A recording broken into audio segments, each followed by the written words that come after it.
Eu coloquei essa foto da volta de Jesus como o juízo final, porque o juízo final começa aí. E ele termina, e ele culmina, tá? no fim do pecado. Tá? Então,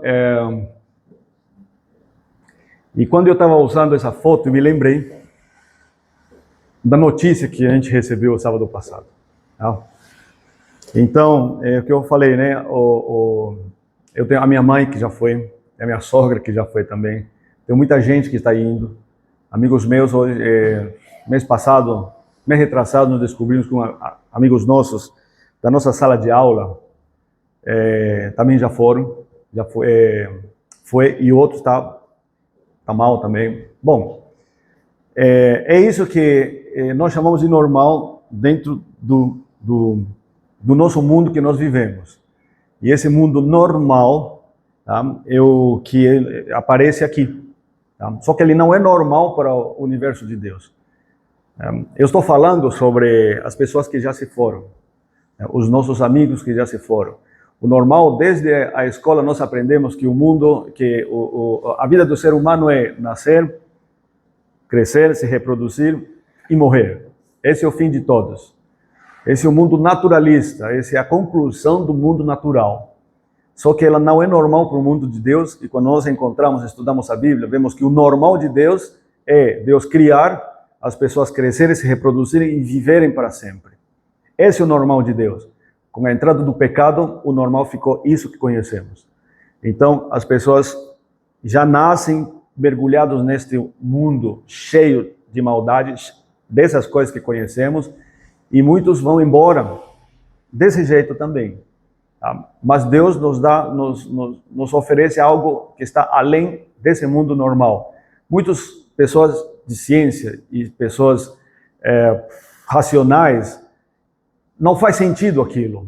Realmente, o mundo de Deus não faz sentido para as pessoas, porque é isso que é o normal dele. Que a lógica nossa, ele não chega perto do que é a lógica de Deus. E eu que sou homem de ciência, eu sei dizer quanto terrível é aceitar algo que foge do nosso, de tudo aquilo que nós podemos explicar. Mas as coisas de Deus não se explicam, as coisas de Deus se aceitam. E é assim que ele veio mostrar. Não foi normal alguém ressuscitar mortos, Jesus fez, Deus fez. Não foi normal as pessoas, Jesus colocar a mão no corpo de alguém e de repente as doenças desaparecerem, Jesus fez. Não foi normal, não é normal alguém ressuscitar dos mortos e ir para os céus, Jesus fez.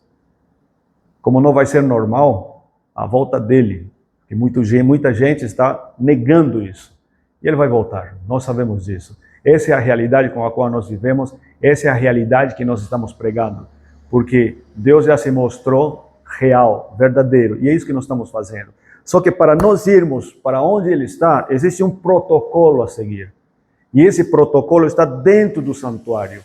Todo o ritual que Deus nos entregou para esse protocolo, para nós seguirmos nesse protocolo, está tudo no santuário. E é isso que nós estamos estudando. E estamos na parte final desse protocolo. Nós já falamos sobre isso. E uma delas é o juízo final. O pecado vai ser destruído. Disso é de fato. E todo voltará a ser normal no mundo de Deus. E este mundo que conhecemos será passado. Haverá coisas novas. E hoje nós começamos com a parte final do juízo final. Ok? Nós vamos estudar com mais detalhes outros pontos também. Mas hoje nós vamos dar uma pincelada do que vem pela frente. Tá? Vamos orar? Pai amado, nós vamos começar mais um estudo e eu peço, por favor, que o Senhor abençoe as pessoas que vão escutar, que vão nos ouvir em outros momentos, em outro lugar, sobre o que o Senhor tem a dizer. Muitos dos seus filhos estão sendo levados para outros lugares que não é bíblico, não está na sua palavra. E nós estamos aqui para poder dizer, olha, o que Deus disse é isso, o que os outros dizem é outra coisa. Mas o que Deus diz é isso que nós ensinamos e é isso que nós obedecemos. Pai amado, por favor, quero te pedir que a mim só me uses como uma voz e abençoes toda essa equipe e abençoes as pessoas que estudam essa tua palavra. Em nome de Jesus. Amém. Amém. Juízo final, capítulo 10 da nossa lição. Pode botar. Tem uma coisa especial aqui que eu quero enfatizar. Nós sempre faremos esse desenho que está aqui. É um desenho que muitas pessoas já estão conhecendo, que é o santuário que Deus mandou construir, tá? O que muitos dizem o santuário de Moisés. Não é o santuário de Moisés, é o santuário de Deus. E Deus falou para Moisés o seguinte: construam para mim um santuário, uma barraca. Então, ele que mandou construir para que ele morasse no meio do seu povo. Então, esse santuário, ela é a maneira didática, é o PowerPoint, só que 3D, tridimensional, para que Deus nos ensine o plano da salvação. Tá? Esta parte que está aqui do santuário, o pátio do santuário, ela era chamado de átrio. É chamado de átrio. Tá? O santuário tinha 3 compartimentos. A parte interna, que representa o céu, ele é chamado de lugar santo. Nome propício que Deus deu para este lugar. E aqui é chamado de Santo dos Santos, que nós, humanos, apelidamos como lugar santíssimo. O átrio, ela representa a terra. No ritual do santuário, o que acontecia? No dia da expiação, o sumo sacerdote vinha aqui, aí ele sorteava 2 bodes, um deles ia ser sacrificado, era para Deus, e o outro ia ser para Azazel. Aquele que era sorteado para Deus, ele era sacrificado, e o sumo sacerdote pegava esse sangue e ele entrava no compartimento do Santo dos Santos, do lugar santíssimo. E aí ele conversava com Deus, aí ele apresentava todas as coisas que durante o ano inteiro estava acontecendo. Aqui o sumo sacerdote estava intercedendo pelo povo, em favor dele, da família dele e do povo. E nessa intercessão, o sangue que era transportado aqui, ele era espirrado lá na tampa da Arca da Aliança. E essa tampa tem um nome chamado de propiciatório. Depois que acontecia isso, veja bem, e aqui que vem a parte em que muito se confunde. Quando o sacerdote, assim que terminava o sacerdote dessa intercessão com Deus, aí chegava o fim, o sacerdote saía deste compartimento e depois ele se direcionava, sabe para onde? Para o átrio. Para o átrio. Tudo isso que está aqui é uma tipificação do que Jesus fez. Jesus, com o sangue dele, levou esse sangue na presença de Deus. Em 1844, isso é provado, tá? Ele entra no Santo dos Santos e começa o trabalho de intercessão do povo de Deus. Que povo? Deste povo que estava aqui, que já foi, desde os tempos de Adão. E ele começa essa intercessão. Quando termina essa intercessão, aí Jesus vai sair. Ainda não acabou esse trabalho. Quando termina, nós apelidamos ele como fim do tempo da graça. Isto que está aqui não é invenção dos adventistas do 7º dia. Isto daqui foi invenção de Deus. Está lá no Êxodo. Você pode pegar todo o Pentateuco, está tudo ali. Então, aí quando termina esse fim da graça, Jesus sai e se dirige para onde? Para o átrio. Para a terra. Que é quando Jesus vem. Que é a volta de Jesus. Então, aí, quando Jesus vem, vai abençoar o povo.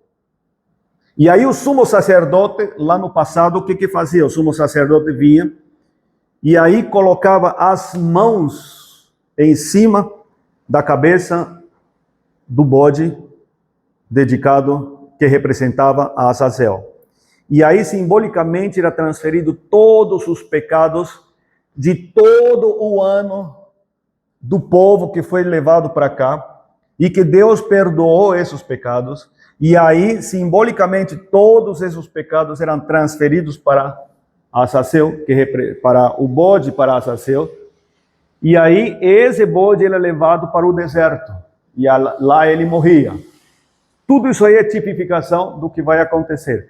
Todos os pecados que foram confessados e levados para Deus, e que Jesus viu, e que Jesus e o Pai conversaram sobre esse assunto, esses vão ser transferidos para Satanás, e Satanás vai levar isso nas costas. Ele que vai pagar pelos pecados que nós fomos perdoados, que nós confessamos.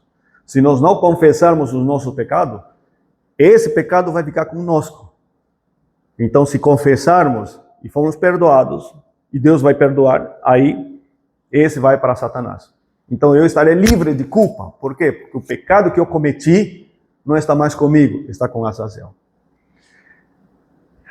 Este que está aqui é o pano de fundo, é a tipificação do que nós vamos explicar aqui. Tudo que eu expliquei aqui está ali. Esse é o quadro de onde que Deus começa a falar a partir do futuro agora. Estamos lá por volta de 457. O sonho de Deus era que Israel fosse a maior potência do mundo e, como maior potência, possa pregar o evangelho para o mundo, porque ele escolheu essa nação para abençoar as famílias do mundo. Só que eles se fecharam. Quando eles se fecharam, aí Deus decidiu não serem mais eles os que iam levar o evangelho, então, para frear as tendências pecaminosas dos povos, aí Deus utilizou nações, que não mais era Israel, mas nações para poder trabalhar em cima da vontade dele. E esse sonho agora é transferido para outras pessoas. Então, começa o ano, a profecia das 2.300 tardes e manhãs. As nações começam agora a entrar em cena. Israel sai de cena, depois do cativeiro, agora vem as outras nações. E nessas nações, Deus não vai falar para Nabucodonosor, mas aí no capítulo 9, no capítulo 8, Deus dá a profecia daquilo que será para frente. Então Deus vai cumprir a sua vontade, mas agora vai usar outra estratégia. E aí este é o resumo daquilo que nós conhecemos. Para o povo de Deus, no ano 34, é que Deus deu chances para o povo de Deus se arrependerem. Não se arrependeram e foi até o ano 34. Então o privilégio de Israel como a nação pela qual todas as famílias seriam abençoadas, ela termina no ano 34, começando no ano 457, através de um decreto que Deus disse. Nesse decreto, quando o decreto dizer que tem ordem para restaurar e edificar Jerusalém, para edificar Jerusalém, para você poder observar melhor. Bem-vinda. Bom dia. Então, para edificar Jerusalém, então, a partir daí é o ponto inicial da profecia das 70 semanas. Ela termina em 34. Então, a partir daqui, agora, todo esse privilégio dado a Israel, agora é dado para as pessoas individuais. Então, a promessa que Deus deu para Abraão, se tu, eu vou te abençoar, e agora se tu uma bênção para as famílias, agora essa bênção recai para cada pessoa que aceita Jesus. Isso não é legal? Então não é privilégio de uma nação agora, é privilégio nosso. E agora nós faremos todo esse trabalho. Só que a profecia das 70 semanas faz parte de uma profecia maior, que é a profecia que vai até 1844. Dentro dessa profecia, existem outros detalhes que acontecem no meio desse intervalo. Próximo slide, por favor. Este é o pano de fundo. Agora, 1844 termina aqui. Então, este pedaço que está, esta parte da profecia que nós vimos, tá? Tem um outro aspecto que nós vimos aqui no santuário, tá? O santuário como sendo uma agenda. Então, ele vai dando alguns detalhes importantes em outras partes da Bíblia. Bom dia. E agora, quando termina 1844, que a profecia de Daniel 8 vai até 1844, mas aí tem outra extensão. Que outra extensão? Então, aqui no desenho, o que nós fizemos? Nós pegamos 1798, que é quando começa o tempo do fim. Quando começa o tempo do fim. Então, tem algumas pessoas que dizem que o tempo do fim começa em 1844. Não é. Ela começa quando termina a perseguição. Então, o tempo de paz que o mundo, em termos de religião, cada um pode adorar a quem quiser, com uma liberdade que nunca existiu no mundo, tá? Sem precisar brigar um com o outro ou perseguir um ao outro, ela começa em 1798. Aí é que começa o tempo do fim. O início do tempo do fim é essa data. Então, toda essa parte cinza que eu escrevi, que eu coloquei aqui no gráfico, é o tempo de paz que nós teremos. E nas profecias, em outros detalhes, em outros lugares, existem detalhes especificando a época, o que aconteceu na época em que o tempo do fim ela começa. Tá? Bom, enfim, aí eu coloquei uma data de 2026, ano em que nós ainda estamos usufruindo essas vantagens ou essas bênçãos de tempo de paz, tá? Mas ela vai acabar, ok? Daí nós temos o fim da graça, que nós falamos aqui. Quando Jesus sai de interceder, da intercessão no lugar santo, ele sai daqui e passa para este outro compartimento. Nesse momento é que acontece o fim da graça. Então, o fim da graça vai acontecer e não está longe de acontecer nesses nossos dias. Ok? E aí nós estudamos também o que aconteceria quando o fim da graça, quando acontece o fim da graça. O que vai acontecer na terra quando Jesus deixa de interceder pelo povo. E aí nós vimos alguns detalhes, os acontecimentos na terra, e os acontecimentos no céu. Então, na terra, aqui, começa o início das pragas. Quando começa o início das pragas, há um intervalo até a segunda volta de Jesus. Vimos isso no sábado passado. E aqui existe um intervalo em que o povo de Deus vai ficar sem intercessão, sem intercessor. Enquanto Jesus estava aqui, estava intercedendo pelo povo. Desde o ano 34, vou colocar aqui, tá? Aqui temos o ano 31, quando Jesus é crucificado. Pentecostes acontece no mesmo ano, tá? E quando acaba o ano, quando chega no ano 34, Jesus já estava ministrando o seu trabalho de intercessor. Porque quando Jesus sobe aos céus, aqui ele começa o trabalho de intercessor até o ano 34, só que no lugar santo. A fase, quando começa o juízo investigativo, ela começa no ano de 1844, especificamente no dia 22/10 daquele ano.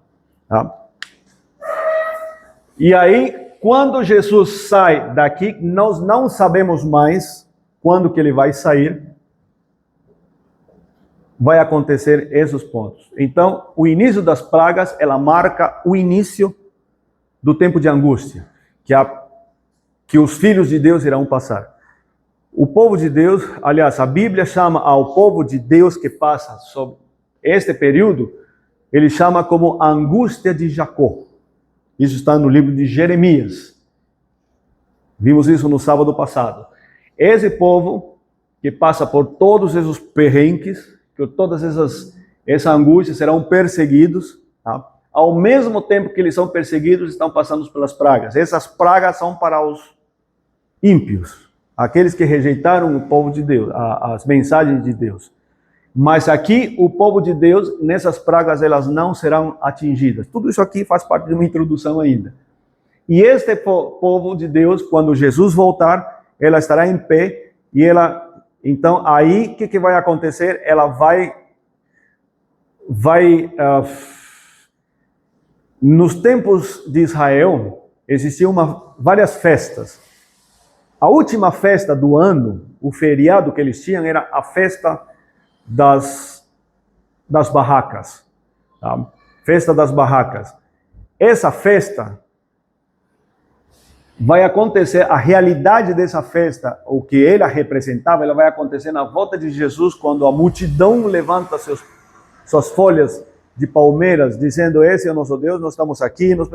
Então, essa festa era tipificada, a festa que vai acontecer na volta de Jesus. Aquele povo que passou pelo tempo da angústia, ela se reunirá com Jesus, e ela será a realidade daquela representação das festas das barracas, ou o Pentecostes que nós conhecemos nos tempos de Jesus.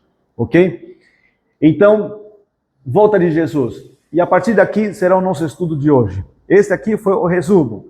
Nós vamos estudar um pouco o que vem aqui pela frente. Próximo slide, por favor. Está ali o estudo de hoje. Está aqui, fim do tempo da graça. Está aqui. Volta um pouquinho, por favor, mais um pouquinho. Tá. Quero deixar claro uma coisa. As profecias que nós temos estudado, ou que nós vamos estudar no futuro, a maioria ela tem a ver com as coisas do passado. Tá? Coisas do passado. História é um estudo dos eventos passados. Eventos que têm a ver com o tempo e tem a ver com o local, com o espaço. Isso é uma história. Profecias é a mesma coisa, só que com eventos do futuro, que ainda não aconteceram. Tá? Então, isso são profecias. Aí, o que acontece? Tudo que nós encontramos em Daniel e Apocalipse, a maior parte já aconteceu. Aquilo já faz parte da história universal. Existem algumas histórias, algumas profecias que ainda não se cumpriram.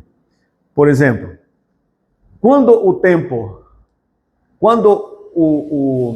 a perseguição ela começa, melhor, quando ela termina a perseguição, foi em 1844. Aí a Bíblia vai contar o que aconteceu na França durante todo esse período, que a perseguição ela acaba, tá? Quando a França entra em cena junto contra a igreja dominante da época. Aí termina a perseguição, e aí o tempo de paz começa. Só que essa perseguição, esse tempo de paz vai acabar. Então, quando acaba o tempo de paz e começa de novo essa perseguição, o que vai acontecer com o mundo? Sabe quem conta essa história? Capítulo 17 de Apocalipse. Ela te conta a história quando o tempo de paz, quando a perseguição, ela acaba. Como é que se dão esses detalhes a nível mundial?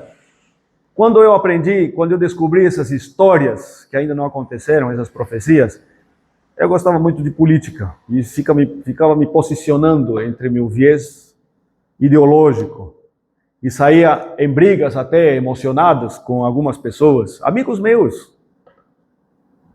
que pararam de falar comigo por causa disso. Quando a gente descobriu o que Deus estava mostrando para mim, eu estava errado.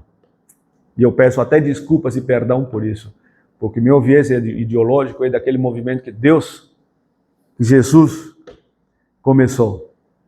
Não podemos ficar brigando com pessoas, porque quem está por trás dessas pessoas não é nada mais que Satanás. Usando pessoas, usando movimentos. Então, este movimento que está aqui, tá? Esse movimento social, na qual ficam brigando um com o outro, como é que vai se desdobrar a história? Capítulo 17 de Apocalipse. Em algum outro momento nós estaremos estudando isso, mas olha, esses detalhes são assustadores, e vocês vão ver o que vai acontecer e o que está acontecendo hoje, em 2026, que não fica aquém dos detalhes que Apocalipse 17 ela mostra. Nós não estamos longe disso acontecer. Por isso que eu tenho certeza, eu, Victor, tenho certeza de que nós, nossa geração, verão essas coisas acontecerem. Tá? Agora sim, vamos para o próximo slide, por favor. Agora sim, vamos lá. Aqui nós falamos de que em Jeremias capítulo 30, nos versos 5 a 7, nós encontramos tá, o que vai acontecer nesse intervalo em que não haverá intercessão. Os filhos de Deus, ele chama ele de Jacó, a Bíblia chama ela de 144 mil, o povo de Deus. Tá? Como que eles vão passar? O que eles vão passar? Tá? Os 144 mil é aquele grupo, conjunto de pessoas, filhos de Deus, seja lá qual for a denominação, que ficará em pé, vivo, quando Jesus voltar. Paulo, quando ele teve essa visão, ele achou, quando ele acordou da visão, ele achou que ele faria parte daquele grupo. Por isso é que quando ele escreve em Tessalonicenses, diz: irmãos, não quero que vocês sejam ignorantes disso. Tá? Nós não vamos preceder, ele fala nós, não iremos preceder os que dormem. Antes, eles ressuscitarão primeiro. No chamado de Deus, tocada a última trompeta, eles vão ressuscitar, os que dormem. E nós, junto com eles, iremos aos ares para nos encontrar com Jesus. Está em 2 Tessalonicenses. Ele acreditava que estaria lá. Depois, ele aceita de que não estaria. E depois ele, em Coríntios, ele vai lá e escreve sobre o que vai acontecer, já com pontos de vista diferentes. Tá? Então, os 144 mil é o grupo de pessoas que estará em pé quando Jesus voltar. Os outros tá, já morreram. Agora, desde 1844 até a volta de Jesus, existe um corpo de cristãos que estarão na época de Laodiceia. Alguns morreram. Por exemplo, a minha sogra não fará parte dos 144 mil. Ela fará parte do grupo da igreja que viveu durante a época de Laodiceia, da igreja que Deus chama de Laodiceia, aquele período chama de Laodiceia. Então, esse grupo de pessoas já morreram, serão ressuscitados e terão algo especial para ele. Sabe o que foi prometido para eles? Vamos dar uma olhada em Apocalipse capítulo 3, verso 21, para o povo de Laodiceia. Olha aqui o povo de Laodiceia. Apocalipse capítulo 3. Tudo que nós falamos até agora foi introdução, para podermos falar sobre o que vem pela frente. Introdução daquilo que nós já vimos, né? É uma pincelada daquilo que nós já vimos. Laodiceia, o verso 21. Para os de Laodiceia. Verso 21, capítulo 3, verso 21. Ao vencedor, dar-lhe-ei sentar-se comigo no meio do trono, assim como também eu venci e me sentei com meu Pai no seu trono. Então, a dona Eni, ela vai estar nesse grupo que estará sentado junto ao trono de Deus. Em que época? Para sempre? Não. Durante o período dos 1000 anos. Durante o período dos 1000 anos. Isso vai acontecer com aquele povo de Laodiceia. Ellen White, que muitos atacam e que alguns não acreditam. Tá? Então, ela também estará nesse grupo dos Laodiceia. Por quê? Porque ela já morreu. Eles estarão sentados naquele trono. Mas não os 144 mil. Os 144 mil, aqueles que estarão, eles têm outro trabalho para eles. Ok? Vamos lá. O que acontece então quando Jesus vai voltar? Lembrando que este é o período, então, a partir daqui é o período em que Jesus está voltando voltando para o átrio. Então, quando chega para o átrio, sai do lugar santo, que representa o céu, o santuário, sai daqui e entra e chega na terra, no átrio, ele é uma representação da volta de Jesus, que ele sai do céu e vem para a terra. Então aqui está representado esta parte da profecia. Então, em que momento Deus vai colocar as mãos em cima do Azazel? Quando ele chega aqui e já os pecados são transferidos todos para eles. Tá? Só que aí tem um período de espera até acabarem-se os 1000 anos. Então, o que acontece aqui quando Jesus volta? Vamos lá, os vivos. Nós não vamos tratar agora a parte dos mortos, só a parte dos mortos deste lado. Os vivos, 1 de Coríntios, vamos lá? 1 de Coríntios, que é a parte onde Paulo já fala também sobre a volta de Jesus. 1 de Coríntios, o capítulo 15, está depois de Romanos. 1 de Coríntios, capítulo 15, os versos 51 até os versos 53. 51. Ele vai até o verso 55, mas vamos ler só 51, 52, 53. Vamos lá. Diz assim: eis que vos digo um mistério, nem todos dormiremos, mas transformados seremos todos. Num momento, num abrir e fechar os olhos, ao ressoar a última trombeta, a trombeta soará, os mortos ressuscitarão incorruptíveis e nós seremos transformados. Porque é necessário que o 53, porque é necessário que este corpo corruptível se revista de incorruptibilidade e que o corpo mortal se revista de imortalidade. Então, os mortos, os vivos, Deus vai levá-los e os mortos em Cristo serão ressuscitados e serão transformados. Tanto mortos que ressuscitaram, aliás, desculpe, falei errado. Tanto ressuscitados quanto os vivos serão transformados. Por que serão transformados? Porque é o seguinte, o pecado ela não subsiste na presença de Deus, ele simplesmente é dissolvido, ele é extinto. Então o hospedeiro também ele é extinto. Foi por isso que Adão foi retirado do Éden. Adão foi retirado, ele não foi expulso do Éden, ele foi retirado como uma medida de urgência, porque ele, na presença de Deus, não ia sobreviver. Eu já falei isso em outras vezes, vou repetir. Tá? Imagina uma criança que entra numa cozinha, fogão ligado, e por alguma razão, um pote de álcool, ele estava semi-aberto, e na brincadeira da criança, o pote de álcool, ele cai e banha a criança. O fogo ligado por perto. Criança com álcool no corpo, o que poderia acontecer perto de um fogão ligado? Ia pegar fogo. Então a mãe, ele tira a criança com urgência e vai lá dar banho para deixar tudo limpo. Depois que estiver limpo, ele vai voltar. Essa mesma situação aconteceu com Adão. Adão foi tirado da presença de Deus justamente para ele não ser extinto por causa do pecado que agora aconteceu. Agora, eles vão voltar.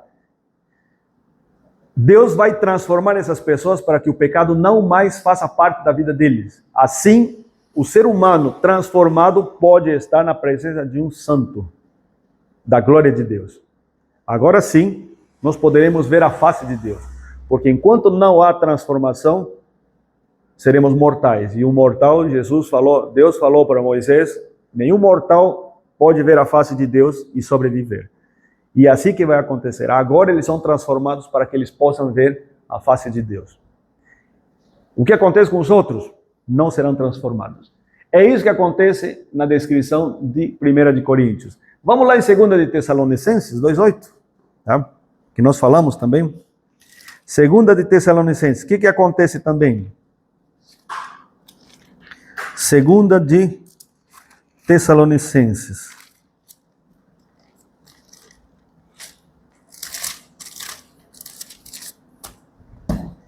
Ah. 2:8.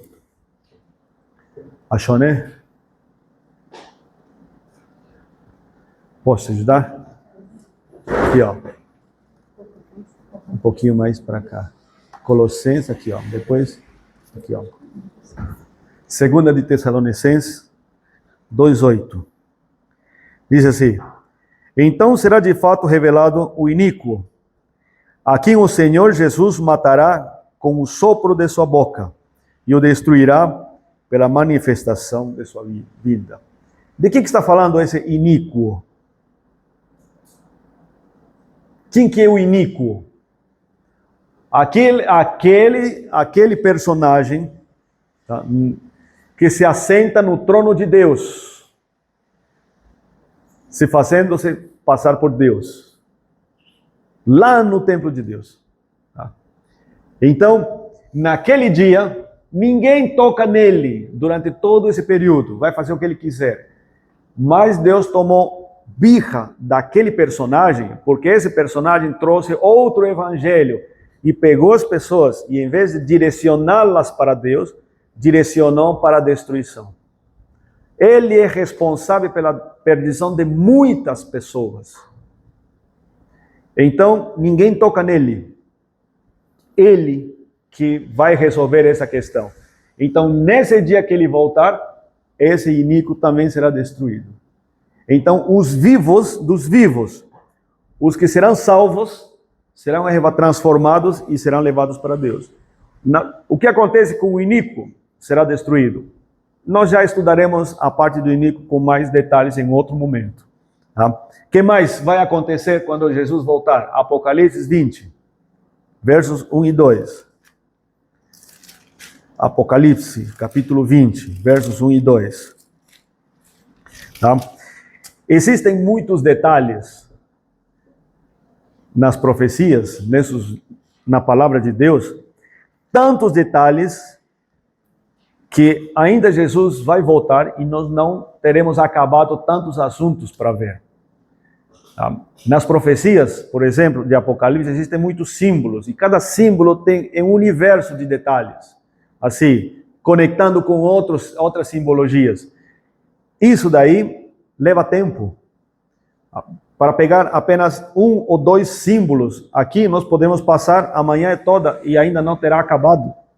E precisa de tempo para poder estudar. E existem muitos detalhes.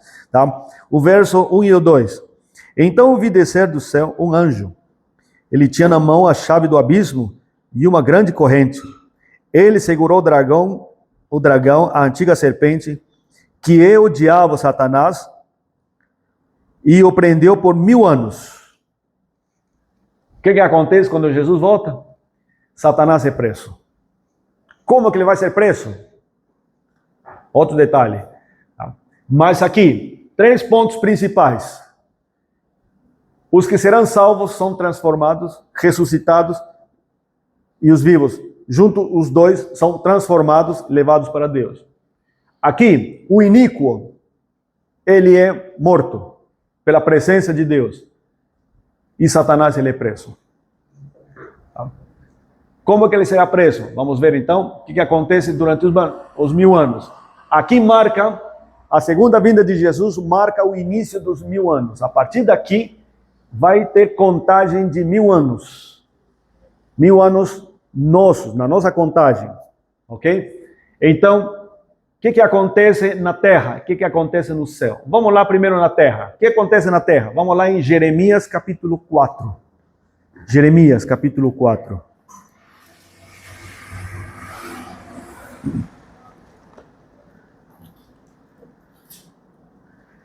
Muitas dessas cenas vocês já viram em filmes. Tá? Essas imagens.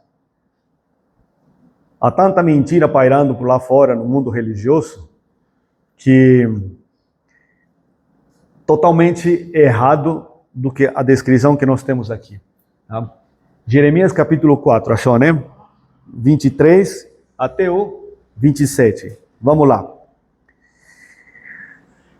Olhei para a terra e ela se informa e vazia. Olhei para os céus e não tinha luz. Olhei para os montes e eis que tremiam, e todos os outeiros estremeciam. Olhei e eis que não havia homem nenhum, e todas as aves dos céus haviam fugido. Olhei ainda e eis que a terra fértil era um deserto, e todas as suas cidades estavam derribadas diante do Senhor, diante do furor de sua ira. Pois assim diz o Senhor: toda a terra será assolada, porém não a consumirei de todo. Essa cena é a cena que vai acontecer nos 1000 anos. Ela estará escura, ela estará sem forma, você não vai ver absolutamente nada. A terra estará tremendo, assim, como os tremores. Já sentiram tremor de terremoto, de tremor, assim, da terra? Nunca sentiram? Um dia eu estava em Arequipa, lá. Arequipa é uma cidade que está... Você abre a janela, tem um vulcão lá na frente. O vulcão saindo fumaça ainda. Tá? Você olha no mapa, no Google Maps, e vê por se ele explodir, para onde que a lava vai correr? Tem um corredor por onde a lava escorrer. Você vê lá no mapa, a cidade está no meio desse corredor. Tá? E um dia eu estava no segundo andar, casa dos meus pais, estava dormindo, então aí eu não consegui dormir direito no colchão, da cama, aí eu coloquei o colchão no chão e aí conforto. Tá? E eu acordei em algum momento da madrugada, batendo nas minhas costas assim, nas minhas costas, o chão, aqui, ainda com o colchão embaixo de mim. Tá? Era um tremor. Quando eu tremor e assustei, o que eu ia fazer? Sair correndo? Eu me cobri, sabe? Naquela hora de cobrir. Se caiu, caiu. Né? É assim que você sente. Você vai lá na terra, está deitada lá, deitado, eu estava em Lima uma vez, e de repente todos nós sentimos as costas. Tremor de terra. Tá? Você está em pé, estava em Iquitos uma vez, e você sente, parece que você está... Iquitos nunca teve essas coisas, mas chegamos a sentir, e eu julguei que eu estava mal, sabe? Nossa, eu estou mal, é? Porque você vê as coisas se movimentar, você acha que está mal. Para quem não está acostumado. Você sente a terra se mexendo. Você olha nos vídeos, você vê as casas tremendo, as consequências daquele tremor, você vê a terra, o chão rachando assim. Do nada assim, simples. E é assim que ficará aqui. Daquele jeito. Constante. Não terão humanos. O deserto, a Amazônia todas essas áreas verdes que está ali, deserto. O Egito, antigamente, foi uma floresta, tanto quanto é a Amazônia hoje. E hoje você vê, é um deserto cheio de areia. Você vai escavando, que a areia tampou muitas coisas, ainda estão descobrindo coisas, a cidade que era de antigamente. A Amazônia vai ficar desse jeito, está escrito aqui. E ela não será destruída por humanos, vai ser consumida pelo furor de Deus. Por quê? Ela não vai destruir porque Deus vai restaurar este mundo. Então não serão os humanos que destruirão com suas bombas atômicas. Não serão os humanos que irão se extinguir um ao outro. Será Deus que fará esse trabalho para os ímpios. Que bom que vai acontecer, porque o pecado nós não aguentamos mais. Tá? É assim que estará a terra. E nesse intervalo, essa situação será a morada de Satanás durante esses 1000 anos. Satanás será preso não com cadeias, porque aquilo que nós lemos em Apocalipse é simbólico, aquilo é simbolismo. Tá? Então Satanás estará aqui preso, ele não terá permissão sequer de ir para a lua, e ele ficará aqui. Como que Deus vai fazer, eu não sei. Se ele vai tirar as habilidades dele ou não, mas aqui na terra ele vai ficar durante os 1000 anos. Preso por essas circunstâncias. E durante 1000 anos ele aprendeu a lição? Não aprendeu a lição, porque quando acabarem os 1000 anos, ele vai fazer a mesma coisa que ele continua fazendo hoje. Tá? O que acontece na terra? Aliás, no céu. Isso que acontece na terra e no céu. Porque Deus pegou aqueles que foram transformados, este grupo que passou pela angústia de Jacó, eles que serão transformados e juntos que ressuscitaram, eles vão para o céu. O que vai acontecer lá? Vamos lá dar uma olhada em 1 de Coríntios, 1 de Coríntios, capítulo 6. Qual será o nosso trabalho? Nós iremos para o céu para ficarmos com harpas nas mãos e ficar voando em cima das nuvens, tocando as harpinhas descalços, sem parar pela eternidade? Será que é assim que nós ficaremos? Tá? Capítulo 6, o verso 2, é primeira ou segunda? 1 de Coríntios 6. Tá? O que nós faremos? Qual será o nosso trabalho? Vamos lá. Acharam, né? Versos 2 e 3. Ou não sabeis que os santos, aqueles que serão ressuscitados, transformados, hão de julgar o mundo? Ora, se o mundo deverá ser julgado por vós, que somos nós, sois acaso indignos de julgar as coisas mínimas? Não sabeis que havemos de julgar os próprios anjos, quanto mais as coisas desta vida? Tá? Então, esse julgamento significa o quê? Eu vou escrever aqui. Tá? Deus vai nos dar o privilégio de julgar. Quero mostrar uma coisa aqui. Eita.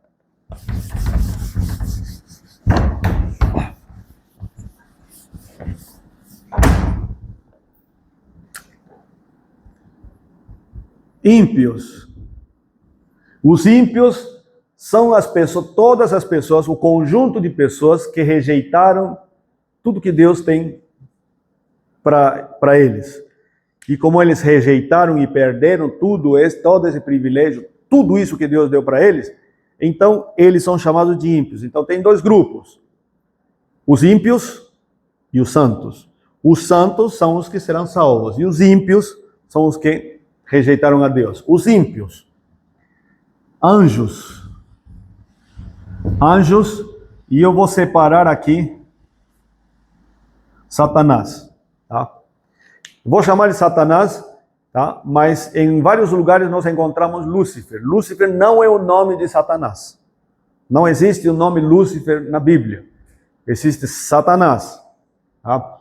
Então, estes anjos foram atrás deles, acreditaram nas ideias de Satanás e foram expulsos do céu.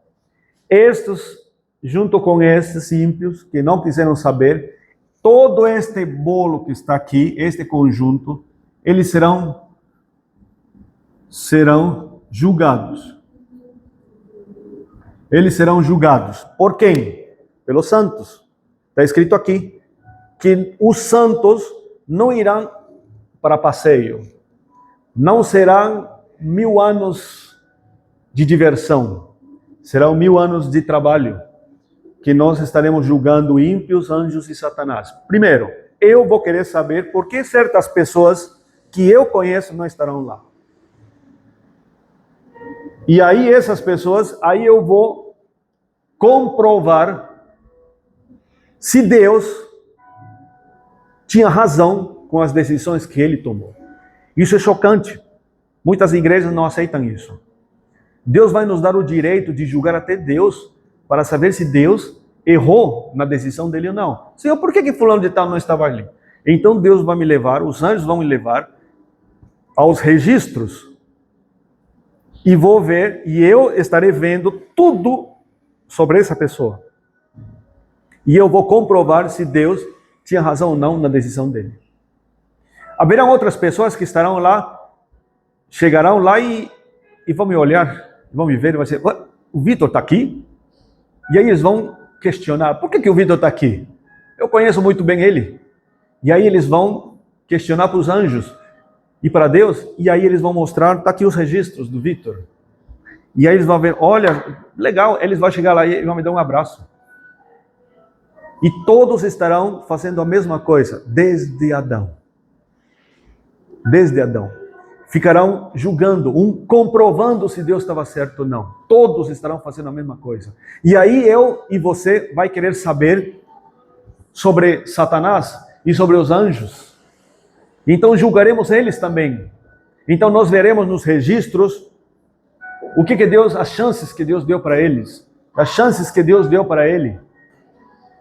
E veremos também as chances que Deus deu para eles, para estas pessoas. E esse é o trabalho que nós faremos. Quanto tempo vai demorar todos, até que todos digam, sim, Deus está correto no seu julgamento? 1000 anos. Por isso é que nós apelidamos esse período como o juízo comprobatório, porque nós iremos comprovar as decisões de Deus. Isso é bíblico. Não está errado e não é blasfêmia dizer de que haverá esse trabalho, porque aqui está dizendo de que esse é o trabalho que nós faremos. Então, não acreditem nessas mentiras de que nós iremos para o céu e ficar com arpinhas voando em cima do céu. Estaremos sim fazendo um trabalho espetacular. Tá? Quando acabarem os 1000 anos, o que acontece? Vamos dar uma olhada? Tá? Apocalipse. Primeiro vamos lá em Apocalipse 21. Tá? Apocalipse capítulo 21. O que acontece ali?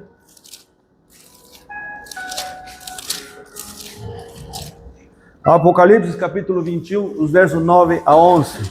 Diz assim: Então veio um dos 7 anjos que tem as 7 taças cheias dos últimos 7 flagelos, e falou comigo, dizendo: Vem, mostrar-te-ei a noiva, a esposa do Cordeiro. E me transportou em espírito até o fim, até o grande e elevada montanha, e me mostrou a santa cidade, Jerusalém, que descia do céu da parte de Deus, a qual tem a glória de Deus. O seu fulgor era semelhante a uma pedra preciosíssima, como pedra de jaspe cristalina. A cidade santa vai descer. Aquela cidade na qual onde nós iremos durante esses 1000 anos, aí essa mesma cidade Deus vai trazer e vai trazê-la para a terra. A cidade santa ela vai descer. Enquanto desce, o que mais acontece? Agora os ímpios. Eu vou chamar de ímpios todo este conjunto que está aqui. Não somente os que rejeitaram a Deus, mas este conjunto, anjos e Satanás. Vamos lá? 20. Aliás, os ímpios, na verdade, aqui é uma diferença, tá? Apocalipse capítulo 20, um capítulo antes. Capítulo 20, o verso 5. Olha aqui. Os restantes dos mortos não reviveram até que se completassem os 1000 anos. Esta é a primeira ressurreição. Os que ressuscitam aqui é a primeira ressurreição. Os mortos que estavam mortos, os vivos que não aceitaram a Deus, eles morrerão. E os mortos que já estavam mortos, continuarão mortos. E só se levantarão, segundo o texto, aqui. Todos eles se levantarão. Então, a partir daqui, agora vai ter humanos na terra. Desde os tempos de Adão, vai ter humanos na terra. O que acontece com Satanás? Capítulo 20, o verso 7 a 9. Quando se completassem os 1000 anos, Satanás será solto de sua prisão. E até que quando? Até o 9, né? E sairá a seduzir as nações que há nos 4 cantos da terra, Gog e Magog, a fim de reuni-los para a peleja. O número deles era como a areia do mar. Marcharam então pela superfície da terra e sitiaram o acampamento dos santos. Que acampamento? A cidade santa. Tá? E a cidade querida. Desceu, porém, fogo do céu e os consumiu. O diabo sedutor deles foi lançado para dentro do lago de fogo e enxofre, onde já se encontraram não só a besta, como também o falso profeta, e serão atormentados de dia e de noite perante os séculos dos séculos. Tá? Aqui há muita informação que nós não temos tempo para falar hoje. Satanás será solto. Por que será solto? Porque aqui está preso, não existem humanos para ele atentar a vida. Agora que existem humanos, de novo ele vai fazer a mesma coisa que ele sempre fez. Não aprendeu a lição. Então ele vai continuar fazendo isso. E aí eles vão querer sitiar aqui a cidade. Segundo o texto, eles vão querer atacar, mas Deus vai destruí-los. E esta terra que nós conhecemos vai se transformar num segundo sol, para consumir todo o pecado e tudo que existe, desde os tempos de Adão, para ele refazer, para fazer uma outra criação. Vamos lá, por último, capítulo 21, os versos 1 a 4. Depois que Deus vai recriar, o que acontece?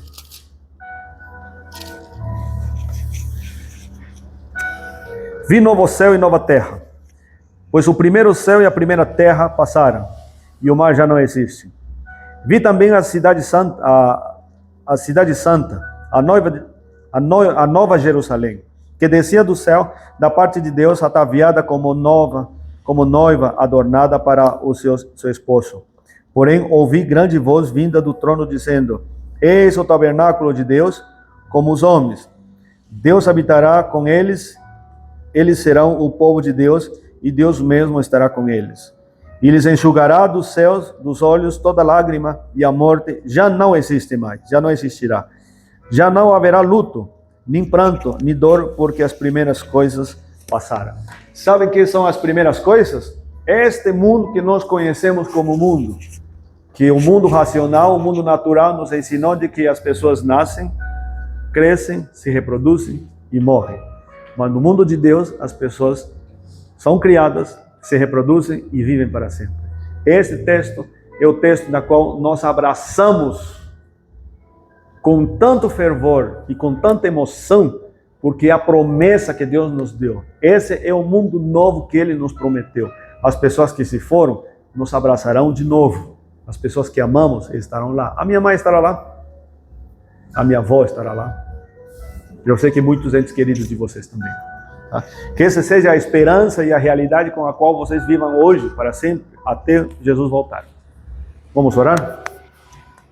Pai amado, nós agradecemos muito porque o Senhor é bondoso e nos prometeu algo melhor. E o Senhor nunca deixou de cumprir uma promessa. Eu te peço de coração que o Senhor nos ajude a poder vivermos e nos dê forças para poder ficarmos firmes e fortes nessa realidade.